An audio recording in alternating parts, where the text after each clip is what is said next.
Dostlar, sizlerge azыр men WhatsApp'ın sırlarını aytып bermekçimin.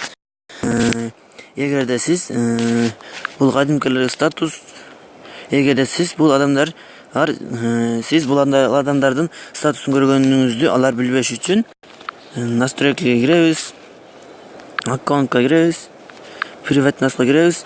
Жана бул жерде бул отчет до прочитания дегенде стрелка турат. Ал стрелканы өчүрүп койсоңуз, алар сиз аналардын статусун көргөнүңүздү билишпейт. Бирок мунун бир кемчилиги сиз да статусуңузду кимдер көргөнүн билбей каласыз. Экинчи сыры бул кандайдыр бир адамыңызды дайыма биринчи орунга коюңуз келсе, аны закреплен кылып койсоңуз, ал биринчи орунга туруп калат. Дагы бир сыры бул сиз бир адамды экранга чыгаргыңыз келсе, аны стрелка кылып добавить иконку чата на экран дегенге кирип, экранга чыгарып алсак болот. Азыр видеого тартып жатканга байланыштуу ал экранга чыкпайт экен, достор. Бирок сиздер кылсаңыздар, ал сөзсүз чыгат. Даярдалып карап көрөлү.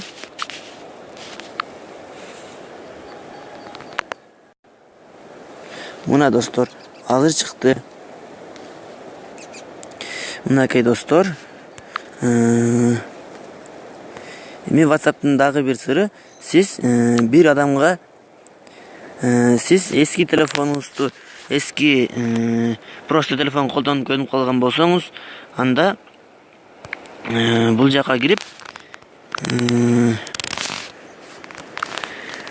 мында жазууга көнүп калган болсоңуз, сиз буга которуп алсаңыз, эски просто телефондордун клавишаларына окшош калат.